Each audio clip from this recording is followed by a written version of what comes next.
Okay, ladies and gentlemen, thank you for joining us on this Tuesday afternoon. And it's good to see people here and obviously people watching on the live stream. This is a bright blue fringe event with Magic Breakfast called Food for Thought, the role of government and business in tackling food insecurity amongst children. Just to flag that if you're tweeting, please use the hashtag brightblue and CPC21, and the Twitter handles for this event are @WeAreBrightBlue and @Magic_Breakfast. You will be able to ask questions, and a mic will be coming round, so please do take that mic and ask questions that way. And if you're watching, you can do so via the Slido link, which is at the bottom of the YouTube channel, and then I will ask your question because I will get it on my phone. So today's debate really is looking at the impact of the pandemic on food insecurity amongst children. And obviously we saw increased demand for food banks and increasing pressure on children, and obviously the campaigning for Marcus Rashford, which was very high profile, had quite a substantial impact on government policy. So at the moment, as we come out of those lockdowns and recover from the pandemic, hopefully we're at the tail end of it, we need to be asking, should addressing child food insecurity be part of the government's catch-up plan for COVID?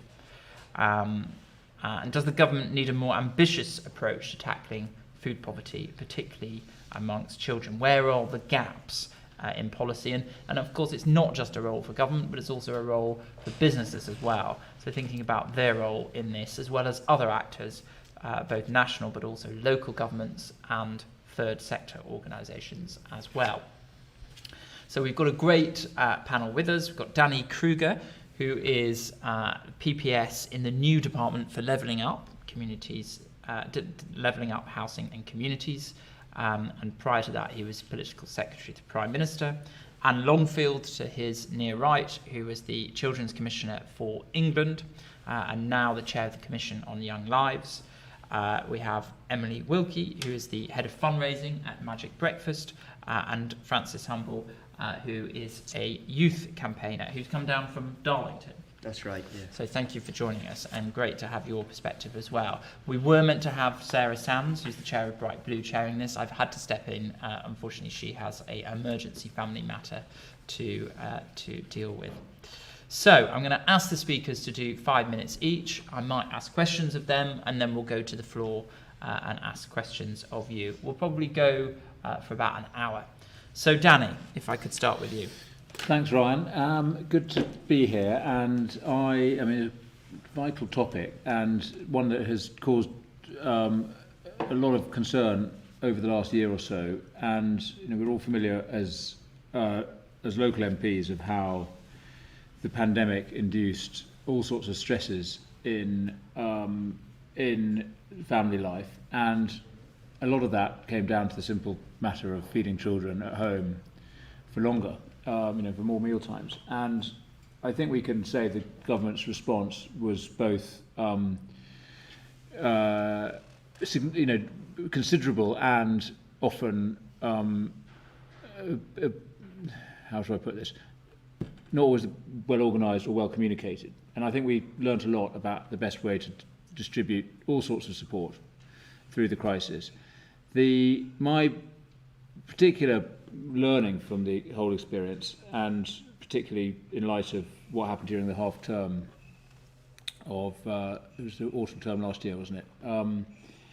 When this came to a head politically, was how much supply of goodwill and concern and compassion exists in our communities around this issue. It's a very, very emotive issue, and the politics matters because people really, really care about it, and the way the government ensures that children are fed. And there's almost nothing that could be more significant for a society. So I think we realised, probably too late, that there was going to be an issue. Government scrambled to provide a response in the midst of scrambling to provide a response on a huge number of massively challenging questions.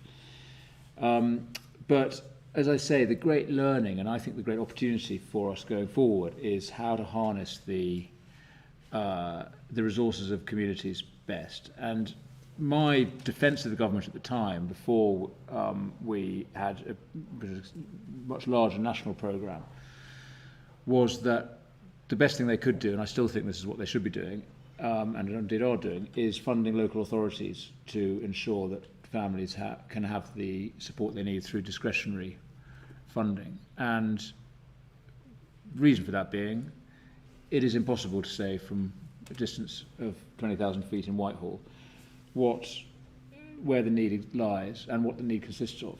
And much better, surely, to fund local government and encourage them to delegate funding powers onwards to lower tiers of local government, but also to community groups themselves. And that's certainly what happened in Wiltshire, where Wiltshire Council worked with all sorts of different civil society organisations to distribute both cash, which is often what's needed most, as well as vouchers and in-kind and support, food parcels.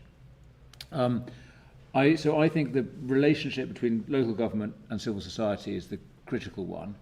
The overall quantum of funding that national government makes available for this issue, that should be very interesting to discuss to what extent, what that should be and to what extent that's the right model, or whether we should be devolving this responsibility, as we do devolve enormously significant responsibilities around children's social care, adult social care, support for homeless people, to local government. So while I support the idea of a national strategy, and we have one around holiday food and activities, and ensuring that there aren't gaps in provision, fundamentally this should be a local responsibility, and local agencies are best placed to rise to it.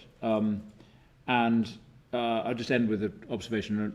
My mother used to be the chair of the school food trust, and she's the nation's dinner lady for a few years back under the Labour government. And her observation was always that you have some amazing people locally, particularly in schools, dinner ladies and cooks, and we could make schools the hub of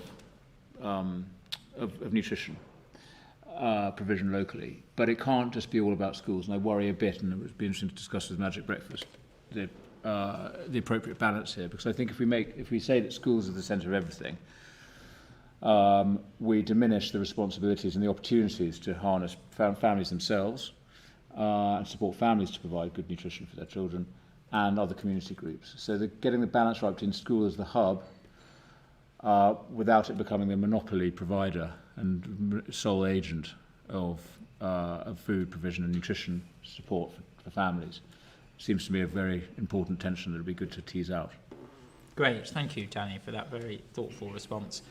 So I'm interested, obviously, in the universal credit uplift, the £20 uplift that's being removed this week. What effect do you think that will have on food poverty in particular? Well, if we think about children, it no doubt will have an effect, and we need to think about how we mitigate that. But only half of universal credit claimants are families with children. So if we're thinking about a targeted response to child food poverty, which we should, then I'm not sure that extending the universal credit uplift is necessarily the best way to do that. There might be very good other reasons for extending it, and many people will feel that. I understand and agree with the government's position that actually we should be using money in a more targeted way to help the most vulnerable. And again, I would personally be doing that through local government and through discretionary funding. But we need to be extremely sensitive to the impact of that, the end of that £20 uplift, as furloughs ending, and as the economy reopens again, how we ensure that no children go hungry. Great, thank you, Danny. I mean, I do remember actually that some of your colleagues, when there were calls to extend free school meals into the school holidays during the lockdowns and the pandemic, yes, a lot of people say, well, actually, a better use would be the universal credit. You should give people money directly. but that argument seems to run out of road now. Well, again, it's about getting the balance right between an entitlement and a cash entitlement of money in the bank versus a more in-kind or targeted form of support. And I think it's very difficult for central government to make the right call on that. And in many cases, as I've said, what's needed is cash in the bank. In others, it's more wraparound support for a family in trouble. And we need to ensure that we have as tailored a response to individual circumstances as possible, which is why I think both local government and fundamentally the community groups, parishes, towns, and organisations working in them, including food banks, which have a very, very helpful role to play in signposting to support and ensuring that people get support. You know, it's not just a box of food you get at a food bank. So food insecurity is a feature of, and food poverty is a feature of a wider insecurity in a family's life. In many cases, in some it is literally just they haven't got enough food that week, and that's an easy thing to solve if we have the systems for it. But where, in fact, it's a more complicated situation, then we need a more comprehensive response. Great, thank you. Anne, over to you. Thank you.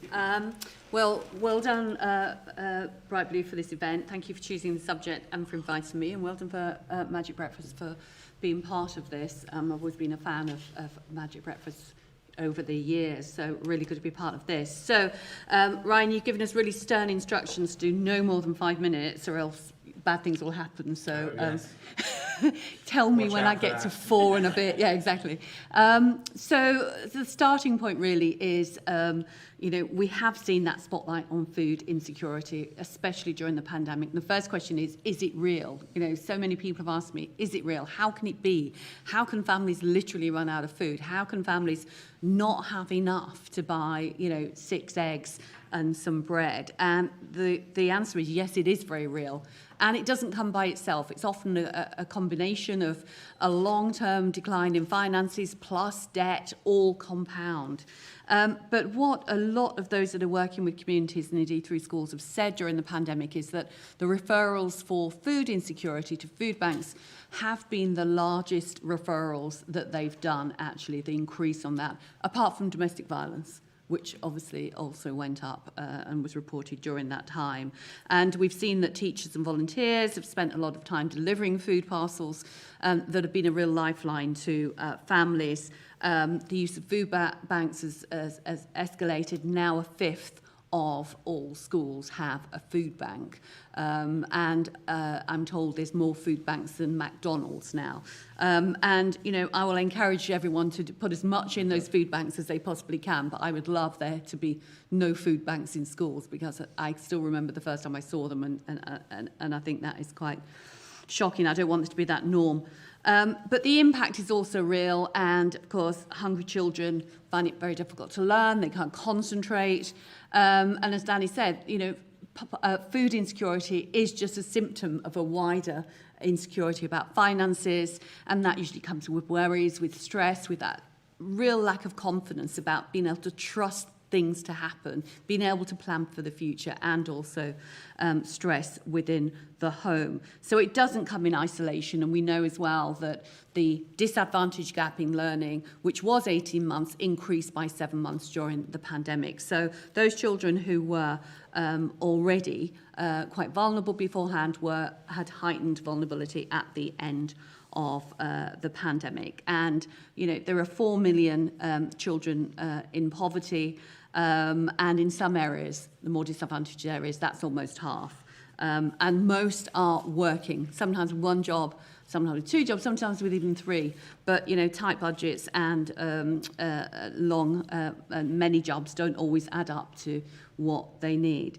So, about the response, well, Magic Breakfast, of course, what you were doing was great as ever. The holiday activities and food programme, I think that was really positive. Henry Dimbleby's scheme, really pleased to see that. I've talked and advocated for holiday activities for decades, and most would involve food. So I thought that was very positive. And actually, local partners, be they charities or be they councils, really are, I think, proud of what happened and how they ran those. They think they did well. They think they were cracking schemes in the main. So they're positive and well received, and I think more of those would be good, and definitely continue. I'd like to see more use of school buildings in the round, you know, for holiday activities, for out-of-school activities, but I'll come back to that. But I think it has to be part of a wider response. We did see that kind of quite emergency response at various times, and I suppose my disappointment was that it wasn't foreseen, it wasn't planned as part of what was needed for families over that period. And I think in the future, the lessons from that, as you say, will hopefully be one that will be anticipated. We also saw some great response, I think, from business, you know, the chef in schools, the partnerships. Those are all really good things. Let's capture those, because those do make a huge, huge difference, not only in bringing kind of different sets of people together to really look at how we can help children, but also in those long-term partnerships. Also, I think we need to remember that there are some long-term sets of kind of different actors in here that can really make a difference. So local authorities and health trusts will already have activity which is around healthy eating, around reducing obesity. There aren't enough local areas that have managed to bring obesity down, but Leeds has stood out in the last year and a half as really showing that long-term reduction is possible. And they work with communities, they work with families over time to improve access and knowledge to food, but also to be quite kind of interfering, dogmatic when it came to things like what you put in your lunchbox. And there were lots of outraged parents that kind of got really fed up with, you know, their chocolate bars being taken out and collected at the end of the day, you know, some of which I know, but at the end of the day, that has worked, and they're standing out as a model across Europe. And I also think, you know, the whole issue about marketing, Jamie Oliver's charity Bite Back really looks at how some of the marketing for teenagers especially targets them and, you know, really looks at encouraging them into eating unhealthy food, and really insidious. And when they find out about it, clearly they're not happy about that. So I think there's a real potential there to call out some of that marketing and really empower children to make different choices. In terms of what to do about it, then I think I would go for three ways. I'd go for, I think there is a role nationally, especially around the wider poverty reduction. There is a real job there for local agencies, including councils, including health trusts, but really to that kind of uber local community stuff. And I think, you know, I'm really pleased you're here, and your levelling up role is great. You know, we're all holding out huge hopes for your department's work.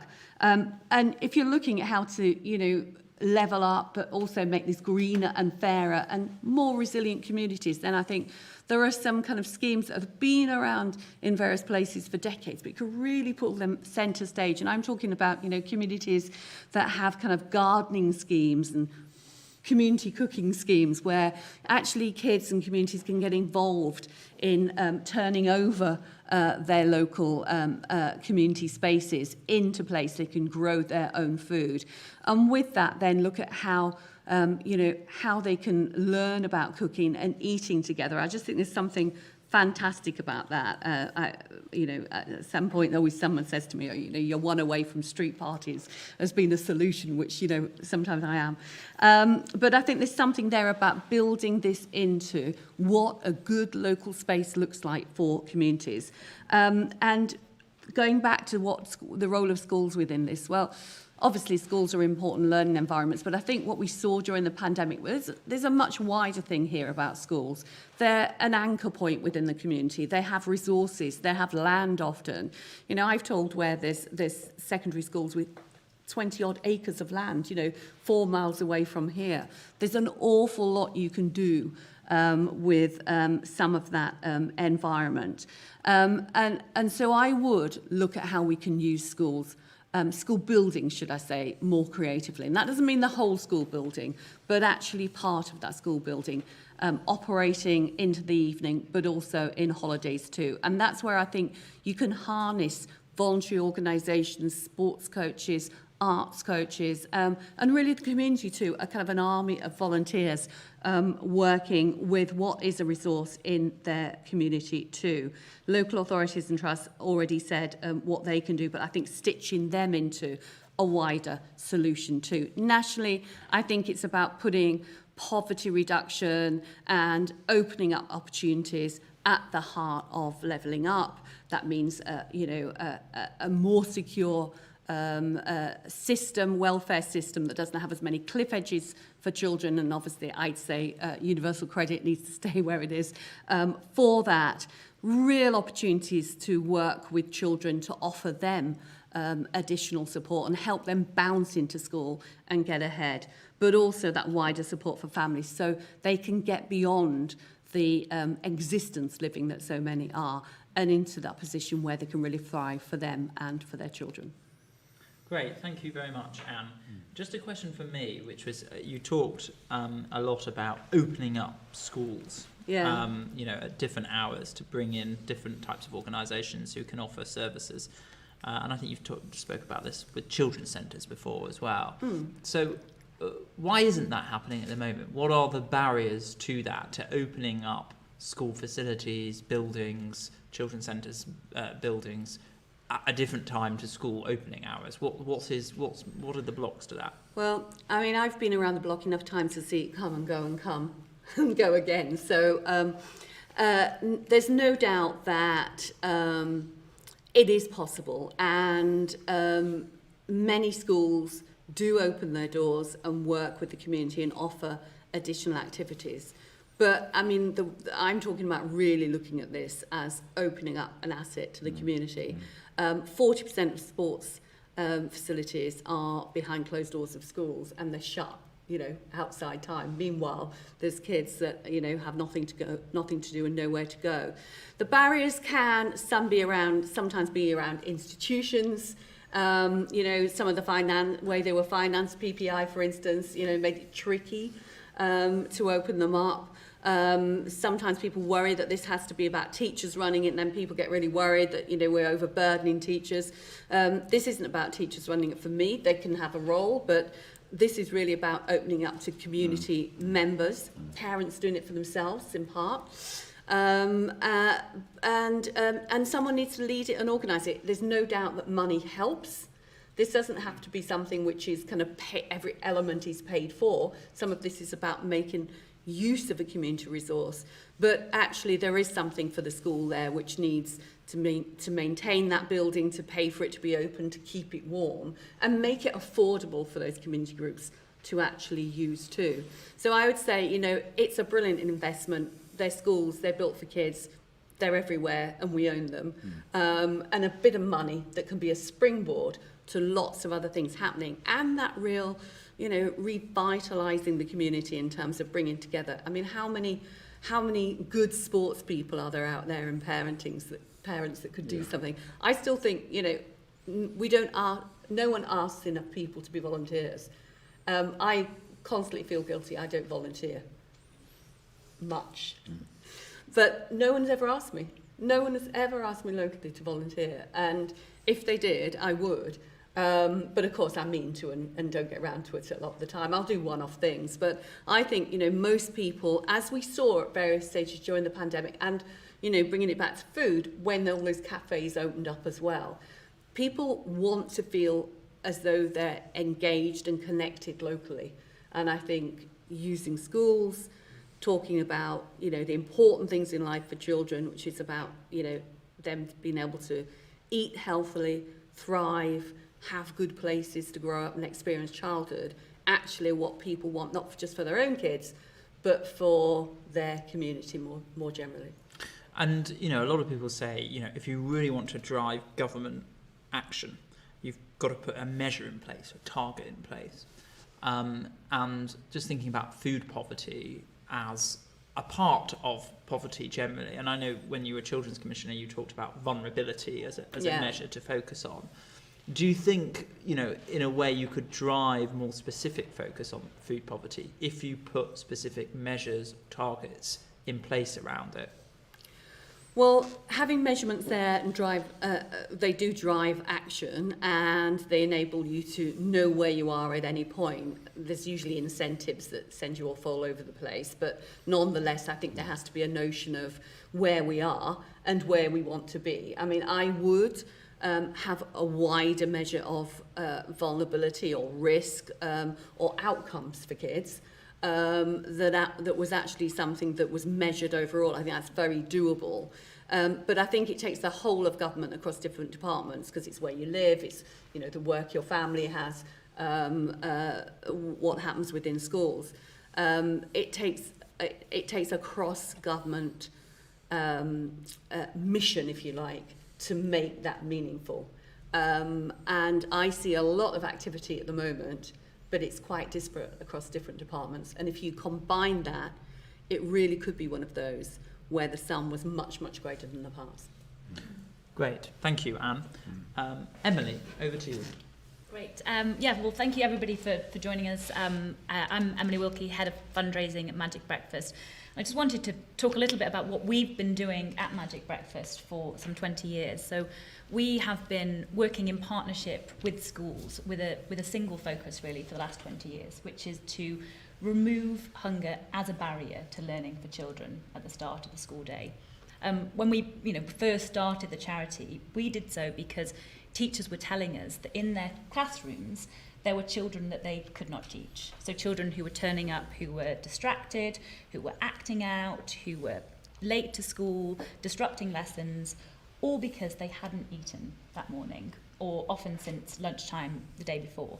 And so at Magic Breakfast, we started delivering breakfasts, and the results were almost immediate. So you had children, some of whom were on the brink of exclusion, suddenly participating in the classroom, turning up to school on time, interacting with their peers, engaging with their learning.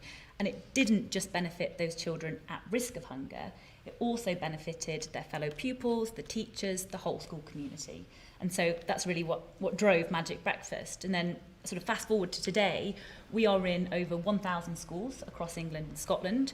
We feed 215,000 children each morning, and it has a profound impact on the school and the children. So in an independent evaluation of our work by the Institute for Fiscal Studies and the Education Endowment Foundation, it was shown that in schools that we had a free, nutritious Magic Breakfast, pupils had a 2-month academic advantage in their Key Stage 1. So over the course of 1 year, 2 months progress. The study also showed improvements in behaviour, concentration, and these are outcomes that we reinforce through the work of Magic Breakfast. So we do our own measuring and monitoring, and we see improvements as well as behaviour and concentration, things like emotional well-being, attendance, punctuality. We've also demonstrated, the economic case of Magic Breakfast in a recent report funded by Kraft Heinz, one of our fantastic partners, and Pro Bono Economics. It was shown that for every £1 invested in Magic Breakfast, we have a £50 return for the economy. So it's the wider benefits is there as well. It really does benefit us all. And we know that the government is committed right now to levelling up and to building back better. But we also know, as we've heard today, that those communities with the least have suffered the most under the pandemic, and that children from the poorest areas have fallen even further behind when it comes to their learning. So what we know is that by giving those children a breakfast at the start of their day without any barrier or stigma, we can ensure that they are not prevented from accessing their education further, that they have the fuel they need to catch up, to learn, to access their opportunities. And as Anne said, there's some real momentum behind us at the moment. We work with some incredible companies who are really committed to helping us tackle food insecurity head on, especially during the last 18 months. So organisations like Amazon, Heinz, Quaker, Morgan Stanley have come forward during the pandemic to offer gifting kind, pro bono expertise, financial support to ensure that we can reach those children who we know have really, really needed us. And I think importantly, those companies recognise that child morning hunger is a substantial threat to our society.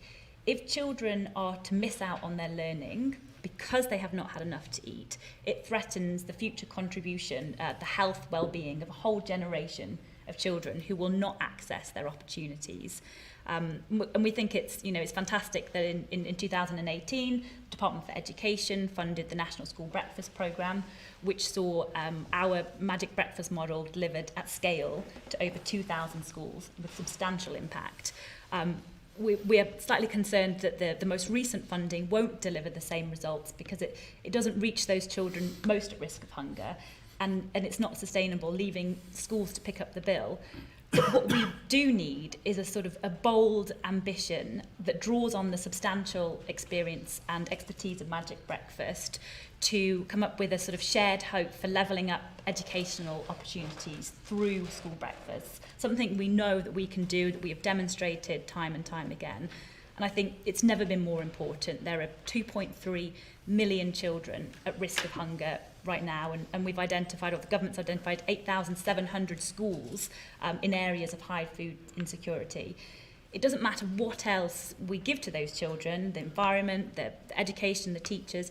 If they are too hungry to learn, if they have hunger pains, if they are unable to concentrate, they're tired, they cannot succeed. So what we need to do now is capture the momentum, work collaboratively, as people have said, with local authorities, with that national pressure behind us, with schools, to ensure that children have the fuel they need. The breakfast that we have demonstrated consistently gives them not just a brighter school day, but a brighter future as well.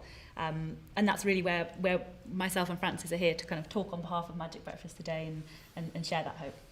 Great, thank you very much, Emily. And interesting, now you're in 1,000 schools, you say? Yes, yeah. Okay, fantastic. And do you have an aim over the next number of years to get in terms of how many schools that you're operating in? Yeah, absolutely. So, our ideal aim is to reach all of those 8,700 schools, but we recognise that that's not something that Magic Breakfast can do by ourselves. And so we would actually, we're looking to work with other organisations, the government, to make sure that we can increase our work to reach those schools through national provision. In terms of Magic Breakfast ourselves, over the next 5 years, we want to increase our schools. We're looking at our strategy at the moment and hope to increase to a further 80 schools in the next couple of years and continue to reach more and more children. But we have many schools on our sort of what we call our expression of interest list that are approaching us saying that we really, really need that support. We really need your help so we can reach those children. And I'm just thinking about the government's levelling up agenda, and they're very focused on particular areas of the country, so-called left behind areas. I know there's a sort of vagueness around where they are, but a lot of people talk about coastal areas, former industrial areas. Are they the schools that you are working in, want to work in, or are the schools that you work in more in city areas, for example? I'm just interested in the kind of geography of the schools that you operate with. It's a real mix. So we work across England and Scotland, and actually I think that's where the unique model of Magic Breakfast really comes into play, because we know that each of those communities has a very unique set of ways that the school works, and so our school partners are experts in their local geography, and so they work with schools, whether that's in the northeast or whether that's down in Cornwall. They work to adapt our Magic Breakfast model so that it can reach those children in the school most at risk of hunger. But we really see need across the country, and I think that we're not sort of just in cities, we're in rural areas as well, but it's a unique need that is dependent on the school, and that's why that expert support is so important, understanding the unique needs of that community. Great. Okay, Francis, it'd be great to hear your contribution. Yeah, thank you, Ryan, and thank you to Bright Blue and to everyone for having me on the panel. I'm Francis Humble, I'm 17 and I'm a youth campaigner for Magic Breakfast. I think as a youth campaigner I'm quite well placed to talk about this issue. I still attend college, and that means that I still see a lot of the issues that we're talking about today. Every day when I enter the doors I see the effects that not having a breakfast has on students, particularly younger students further down the school. And as Emily mentioned, it's an issue that takes on many different facets. It's a health issue, it's a behavioural issue, it's an attainment issue, it's all these things linked into one. Before I became a youth campaigner for the Magic Breakfast, I actually worked as the Youth Member of Parliament for Darlington, and a lot of my work was to do with free breakfast in schools. and a lot of that involved visiting schools, visiting breakfast clubs, and seeing the impact that they can have on students. I think the most poignant thing for me was the social aspect of a breakfast club rather than just a breakfast.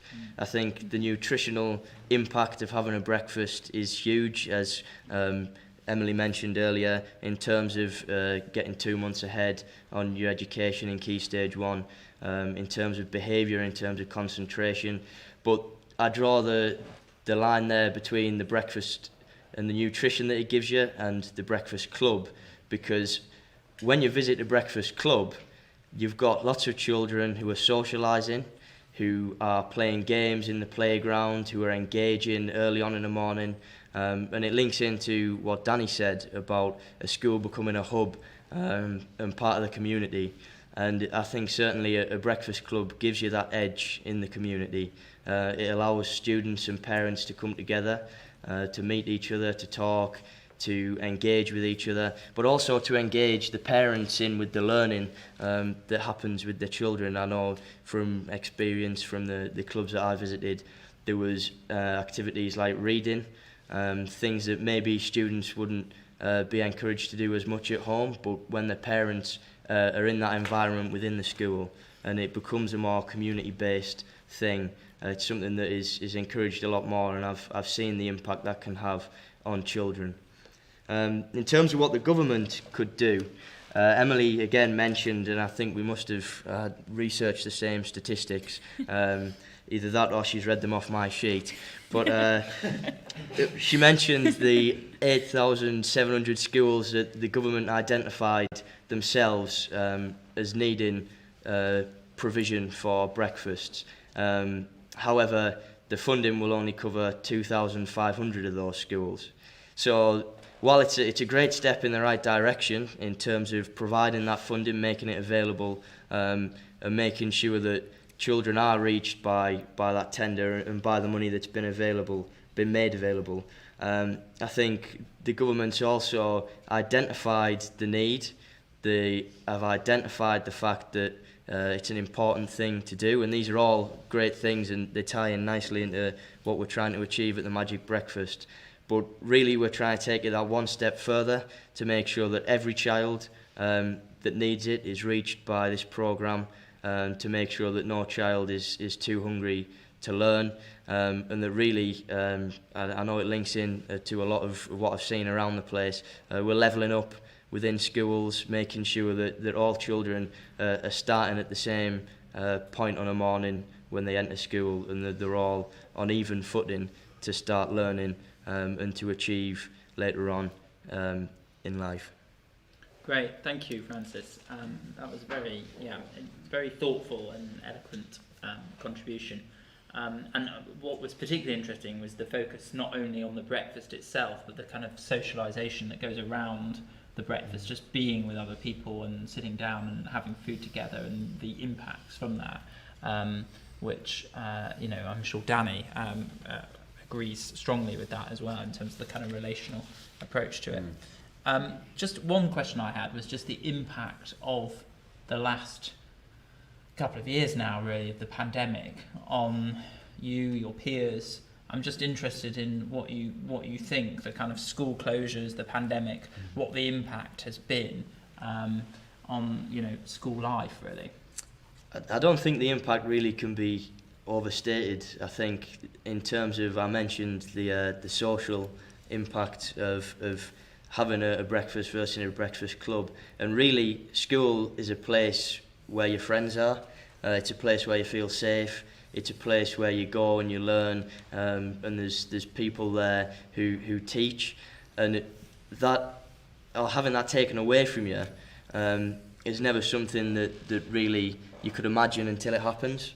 And I think as much as getting up at 7 o'clock on a Monday morning to get a bus into college is at times very painful and arduous, you don't realise actually until you're doing lessons over a computer how important it is to be in that learning environment. And it's about making sure that students are not only in the right frame of mind but also the right environment to learn. they're in the right atmosphere, and they're able to concentrate and to focus on the work. I know one incident during a chemistry lesson where a cat ran across the teacher's keyboard, and I think really that sort of puts it into perspective a little bit about as hard as all the teachers worked, and they were doing a really great job of trying to make sure that we didn't lose out on learning, and we got an authentic teaching experience. There's no replacement to being in a classroom, and there's no replacement to being with your peers in that learning environment. So I think that it's definitely, it can't be overstated, the importance of being in school and learning within a college or a school environment. Great, thank you. Good to hear that. Good to hear that perspective. Let's open it up to questions, contributions from the floor now. I am actually getting quite a few from the live stream, so people are out there watching, which is excellent. So I will start with a question from the live stream. So a question from Jessica, who asks, has COVID prompted a fundamental shift in the way Conservatives think about food insecurity and economic insecurity in general? I suppose that's a question for you, Danny. I think it's prompted a debate and a recognition of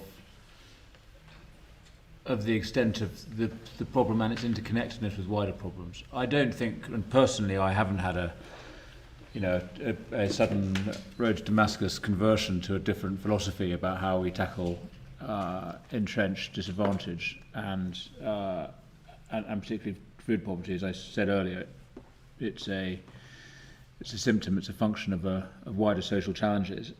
But there's no question that the pandemic exposed to all of us the extent of disadvantage.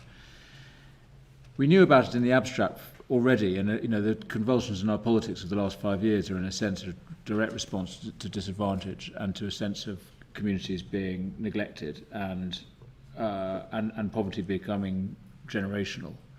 And this government was elected in 2019 before the pandemic to address that challenge, and so I think it's good that we're having this discussion in the context of levelling up, and acknowledge that other contributors have made that point, that levelling up needs to have a significant focus on people's services and on how to help the people most left behind, not just the places.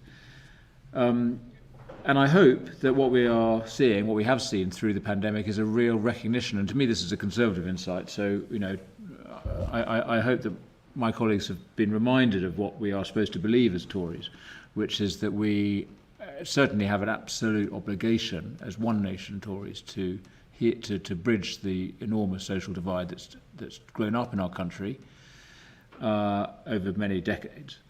And we have a strategy to do that, which consists of deliberate and, in a sense, top-down intervention to reorient public and, to a certain extent, private investment in the regions, but also a bottom-up strategy, which is about empowering places and civil society and local government to take the lead. So, to me, this is part of a broad obligation that we have as a country and as a government now. To address inequalities, and if anybody was in doubt that there exists significant social disadvantage, well, I'm sure the pandemic has cured them of that. I mean, I know you've always had that appreciation, and you've always had a kind of clear communitarianism to your thinking. I mean, do you think amongst your colleagues there's been a shift? I mean, a lot of Conservatives, really driven by the idea of sort of agency and will, and it's how much effort you put in and you should be rewarded for that. Do you think the pandemic has a kind of exposed that actually it's not just about agency, it's also about luck and brute luck? And can you see a shift in thinking there amongst your colleagues? Yes, I think it's a caricature to suggest that any Conservatives believed that everybody was starting at the same place. And therefore we simply need to enable a level playing field, or clear run, and merit will out. But it may be the case, it certainly should be the case if people needed convincing of this, that the pandemic has demonstrated some of the entrenched disadvantages that some families face. And you're right, and I challenge you, Ryan, as the guardian of the flame of liberal conservatism, to think about what liberalism means. If it means we simply exist to give people freedom from interference from others, and to liberate people to go their own way, on the assumption that somehow through some process of the invisible hand everything will work out best for everybody. Well, that isn't the liberalism that I like, and I don't think it's the one you like either. But there is that liberal cult in our society, and in a sense elements of our party, which thinks that the only thing that matters is individual freedom and opportunity, and merit will find its way. I think we should have a much more complex understanding of society, and of what real freedom is, and of what opportunity looks like. So I think I hope we've come together as a society through this pandemic, even though we are seeing and have seen significant inequalities becoming greater. But culturally, the mission of this government, partly because of Brexit, partly because of the pandemic, is to unite the country. And levelling up is a mission to do that. So I think that while we face very, very significant challenges, which have got worse because of COVID, I think politically we are clearer about our mission, which is to bring the country together. And I hope that will be effective in the years ahead. Great, thank you. We have another Conservative MP colleague in the audience who might have an answer to that as well if she wants to. Do you have an answer? Sally Ann. Actually, if you could take the microphone, that would be great. Thank you. I would agree with Danny. I think it's very clear that many people, when you're looking at levelling up, whether it's in education or support, family support, some people need to be given that extra support in order to reach a playing field where they can reach the opportunities and have equal access to opportunities. So I think that's absolutely right, what Danny's saying.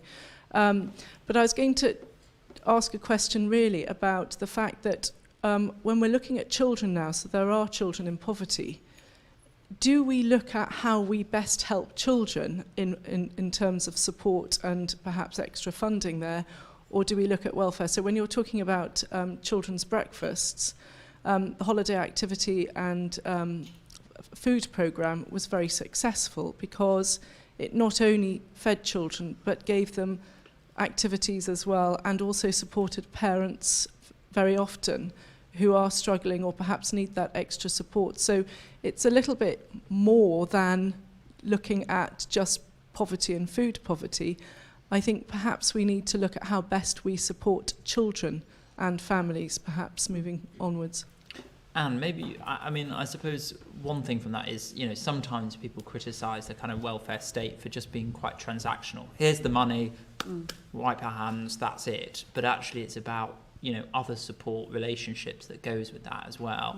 Anne, maybe you have some thoughts to that. So I definitely think, children live with their parents. It's ridiculous to think we just work with children and ignore the fact that they're a job lot with their family. So the two together, absolutely. But there's been some glaring omissions to that. So, domestic violence, for instance, it's only recently, of course, that there's been a recognition that actually children are part of that in terms of the impact.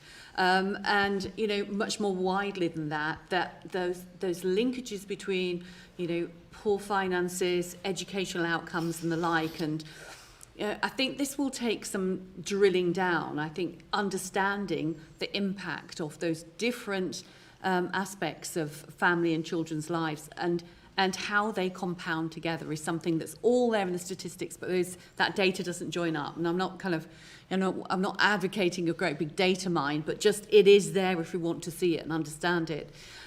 So I think there is something here about going for the great simplicity, about helping children and families, and what I was talking about in terms of opening up schools. That is a really cost-effective way of ticking a lot of boxes. access to sport and activity and physical activity, the mental health improvements you'll get from that, food insecurity, of course, that community coming together, but also doing it at a time where parents can actually get to work. So you've got that actual support of childcare there for older children as well. All in, if you did any of those individually, they'd be quite costly, but putting them together, that's just a really practical way of doing it. And I just think there's an opportunity here, and it's part of levelling up, but it's kind of slightly more broader than that. It's more of looking at things through a family lens. And if you looked at kind of the functions of government through a family lens, you could see better where the different bits of government need to be levered up in terms of giving families that better break, be it through, work in the DWP or housing, which, needs a lot of attention in terms of social housing. But I think it's that level of that breadth, but also that level of determination that looks at, the machinery of government and what it could do, rather than looking in isolation. Well, we need to do this bit, we need to do that. Because, of course, children and families live there. They don't live in pigeonholes, they live their lives in the round. And if we can actually look at how we build that make the use of government within there to build better both security but also springboards, then I think that we have the best chance of helping more families level up. Great. Emily? Yeah, and I think that just going on from what you said there, I think that breakfast has, and the provision of breakfast through schools brings in all of those elements. So firstly, we heard time and time again, by providing breakfast to families who were struggling significantly because of the impact of pandemic, we were taking off one thing that we were providing a lifeline, one thing that they were really worried about, making decisions between kind of heating their homes, purchasing heating, gas, or whatever it might be, and feeding their children. We can ensure that regardless of whatever's going on at home, we can provide that support at the beginning of the day. The other thing is that we provide that link to the families with the school community. So as Frances was saying, our breakfast isn't just about food. Yes, the food takes away that hunger that acts as a barrier to concentration, but also it's that connection between the family and the community at large and the school as this pillar of support. And by doing that, we have opportunities, breakfast clubs where parents come in and they engage with their learning, where they're part of the school community, where we build that trust and that bond between the school, the community, the families, and that's a really important part of what we're doing. And one of the things, we pivoted what we were doing during the pandemic and provided almost instantly with the support of some of our partners at-home breakfast provision. And a lot of the children sort of fed back, it was like having a piece of school at home with them. And I think of that conversation as well around the importance of healthy breakfast and the role that parents have and how actually breakfast can provide that link between healthy eating, families, children and the school. It's really important, and it brings it all together. And I think that's something. There's some of the soft benefits that we have at Magic Breakfast. Frances, we've had a question from the live stream from Emily, who asks, can breakfast clubs play a role in levelling up by addressing the soft skills gap between working class and middle class children? And I suppose on top of that, I wanted to ask you, I suppose it's not just breakfast clubs, but any extracurricular activities, whether it's sports, arts or whatever. Do you notice a difference between children who do lots of those things and children who don't, or young people who do that and young people who don't, in terms of just their approach to school, their personality? Is it kind of noticeable, the ones who are doing all of that stuff and who are not, or am I making that up? No, I think you're absolutely right there, Ryan. I think the people who engage more in activities outside of school, school's an important part of your childhood, but it's not the be-all and end-all of it. I think the students are certainly the ones that I see that engage more in extracurricular activities, be that through the school, with lunchtime clubs, or participating in sports on behalf of the school, or be that students that maybe take part in those activities away from school.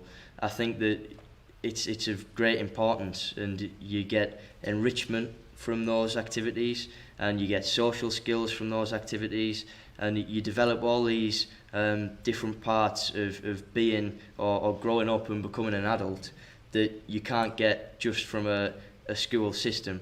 Now, that's not to say that you can't engage all these activities within a school, like I mentioned earlier. It's certainly something that I think is a great idea. I know, for example, the school that I attend, there's great sports facilities, but as soon as the school closes at 6 o'clock, they're at a loss, they're wasted. And then you'll go into town after that time, and there's children that will be knocking about within town centres with nothing to do. And I think it's a great shame that knowing the impact that those extracurricular activities can have on those skills, like social skills, as I mentioned, mental well-being, all those sort of things, knowing the impact that those extracurricular activities can have on students, and seeing the potential for that being wasted within communities, I think it's a real shame. And I think it's definitely something that we should look at opening up more to students. Right. Any questions from the floor? I've got a couple from the live stream that I want to ask as well. So this chap here. Well, Francis, I think you're an absolute testament to Magic Breakfast. You've represented them so well today, so thank you. And I think Magic Breakfast sounds like a fantastic example of civil society really getting stuck in and providing solutions. Just out of interest, what if businesses and communities and churches and faith groups wanted to get involved and make Magic Breakfast happen in their area? What would the costs be around that? I'm always a fan of rather than waiting for government leading the way. And Danny, you've been doing some fascinating work with the Faith New Deal recently. And is there something here to be said for that? Does that fill in a bit of a gap with some of what we've been talking about as well? Thank you. Maybe Emily, you want to come first, and I'll go to Danny. Absolutely. So we've sort of identified that in order for us to scale up Magic Breakfast to all of those schools that need it, it would cost additional 75 million. And that funding is for both the kind of the critical food aid that we provide for those schools, but beyond that, the school partner expertise. And that's a really integral part of the Magic Breakfast model, because that's what we've just demonstrated consistently has the outcomes. And by school expertise, these are the school partners that work with the community to help identify those children most at risk of hunger, to ensure that there is no stigma to the Breakfast Club, that there are no barriers such as cost or various other barriers that might exist. What we do know from working in our experience of the National School Breakfast Programme in schools where there was a breakfast club already is that you can't just put food in a school and expect the right children to turn up. You have to ensure that there is somebody that holds that school accountable and works with that school to identify those children who need that support, and to ensure that the breakfast provision is reaching the maximum number of children in the school, so that it's having those benefits that we described. And I think that's really important. And so through the kind of the funding that we have proposed, and I mentioned before about a kind of an ambitious plan, that would do that. And we are concerned that the most recent government tender doesn't have the capacity to do what was learned from our experience.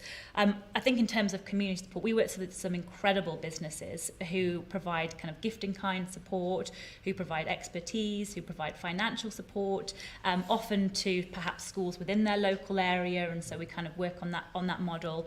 I think there's much more that we can be doing in terms of a regional approach to kind of harness the power of sort of collective community, and that's something that we're looking at as a charity at the moment to kind of develop. But yeah. Great, thank you. Danny. Thanks. Yes, well, that's echo Emily's point there about it's not enough just to provide the food, and that relates to the wider point we've been discussing that I made earlier, which is of the quality of the local delivery, and you need to have local ownership to make it successful. So how to reconcile that tension, I suppose, is the question that's going through my mind. But it's a tension that needs to be resolved, because we do need a national strategy around child hunger or national commitment to address it, I think as part of a wider set of commitments to address family poverty. And then thanks for your point of Faith New Deal, well spotted. Not the most widely known government announcement, but it only a few weeks ago. They've announced it's only £1 million, but I think it's a quite significant, chink of light. The built on the recommendation I made in my report last year, which basically said faith groups have an enormous contribution to make in our communities. They do already, obviously. But often their problem is that the statutory system doesn't work very well with them. Either it just actually is hostile to them, or it is ignorant or nervous. Or the faith groups themselves are not very good partners, another obvious big problem. So the Faith New Deal will welcome bids from faith groups to get some money, and as part of what the award will be a sort of authority for the faith group to work with local statutory partners on whatever and then this could be, as you say, this could be a very good mission for a faith group to tackle child hunger. But there are loads of others, rough sleeping, ex-offenders, rehabilitation, whatever. So yes, I mean, we need civil society to play a role. I would be concerned, bluntly, about a deal between government and Magic Breakfast, a single national organisation, to take responsibility for this whole strategy. I fully know that you work in partnership, that's the whole mission. So I think there's a huge, there's a big conversation to be had about how to get this right. But local and plural, I think, are important principles. And I'm afraid I must go to my next meeting. Well, thank you so much, Danny. And Yeah. as you leave, I'm going to ask each of the panellists, as you're leaving, in your ears, you will hear them. Great. One thing you want from government in terms of levelling up, Yes. what's the kind of thing that you'd really push for? And Francis, you know, in terms of helping a lot of your peers to level up, what would you be saying to Danny? Because obviously he's in the levelling up department now. My number one thing would be to make sure all the children that need it are reached. So that involves looking at the people that, by the government's own criteria, are in need of support with free breakfast. It would be a case of looking at that and making sure that as much as possible is done to provide for them. And also taking the burdens off schools in terms of picking up the bill. I think schools have a big part to play in terms of being that part of that community and a hub for breakfast clubs, as you mentioned earlier. But in terms of the strains that they face financially, I think levelling up, it would naturally put some schools in less affluent areas behind. That's in terms of that. That's a DFE business, not. Yeah, really take that. Well done, Francis. Thanks for today. Thank you, Danny. Really appreciate it. Round of applause for Danny. And Anne, if you shout loud enough, you might be able. Danny might be still able to hear you. It's what would you be really saying? put kids at the heart of it and young people, because then you really get ahead of the game in terms of levelling up. But look in every corner of government at what they can do about it and challenge government across every department to see what can be done. Because I think this will fly if it's got a combined effort of every aspect of government. It's not all about government, but government itself. And the other is harness communities to what they can do, build that community agency in. Because despite banging on about what needs to happen nationally, actually, I do believe that communities shouldn't have to wait for permission, and that there's so much that communities not only can do, but want to do with a bit of help. Thank you. And then Emily, final words from you.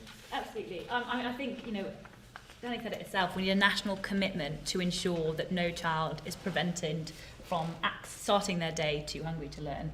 And I think that, yes, that absolutely needs schools' involvement, and that's what we do at Magic Breakfast. We ensure that the ownership is with the school and they've signed up to it, but the funding needs to come from somewhere, and children should not suffer because they're arriving at school without any food in their stomach. Great. Thank you. And thank you everyone for joining us today. Thank you to those of you, someone out there on the live stream, thank you for joining us. Just to say, we're nearing the end of our Fringe programme, but we have got a few more Fringe events left. One is on wind power, a very different topic to this, and that's at 5:30 here. We also have a Fringe event at 6 p.m. on renting and the private rented sector. So please do join us for that. There's some goodie bags on the chairs. Please do take those away. And if you're interested in becoming a member of Bright Blue, please do speak to Joe, who's over there. and we've got a special £10 offer on to become a member of Bright Blue. So if you're interested, please do speak to Joe.